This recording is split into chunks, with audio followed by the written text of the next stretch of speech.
बाढ़वा के पानी, केहू के घर बह केहू के पालानी, केहू भगत चढ़ी नैया ये माई तनी जल्दी से आई, आई के दुनिया के बचाई। केहू भगत चढ़ी नैया ये माई तनी जल्दी से आई, ए माई तनी जल्दी से आई, जल्दी से आई।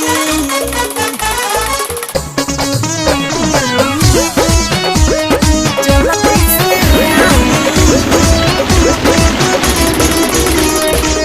आई भारी तबाही सब है माई माई पुकारे, रोवेला लोगवा भूखे प्यासे खड़ा बरौरा दुआरे। ए माई आई भारी तबाही सब है माई माई पुकारे, रोवेला लोगवा भूखे प्यासे खड़ा बरौरा दुआरे। केहू पनिया में खड़े ये माई नहीं देरी लगाई, आई के दुनिया के बचाई। केहू भगत चढ़ी नैया ये माई तनी जल्दी से आई, ए माई तनी जल्दी से आई, जल्दी से आई,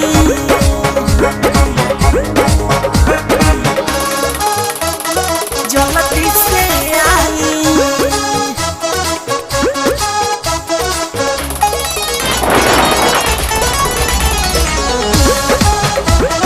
जल्दी से आई। खेती बाड़ी सब दह गइल बेरी बखारी, भइली कठोर काहे गंगा मैया ये माई रौरे सम्हारी।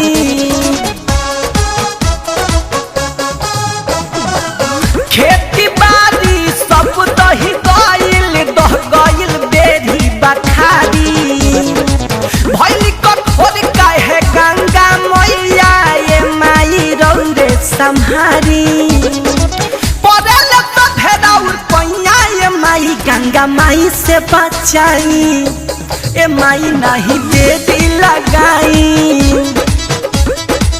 केहू भगत चढ़ी नैया ये माई तनी जल्दी से आई, आई के दुनिया के बचाई। जल्दी से आई,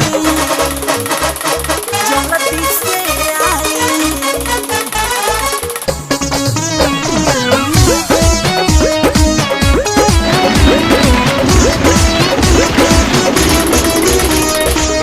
प्रदीप अटल ठाकुर आयुष जी अइले रौरा शरण में, कई त कृपा लकी पे माई गिर गइले तोहरा चरण में।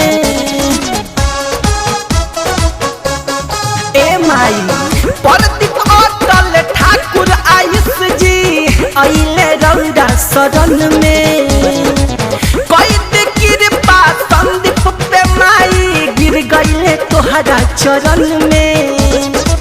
कहल भगत की कहानिया ये माई यूपी बिहार बचाई, ए माई बनी जल्दी से आई। केहू भगत चढ़ी नैया ये माई तनी जल्दी से आई, आई के दुनिया के बचाई। बढ़ता रोज रोज बाढ़वा के पानी, केहू के घर बहल केहू के पालानी। बढ़ता रोज रोज बाढ़वा के पानी, केहू के घर बहल केहू के पालानी। केहू भगत चढ़ी नैया ये माई तनी जल्दी से आई।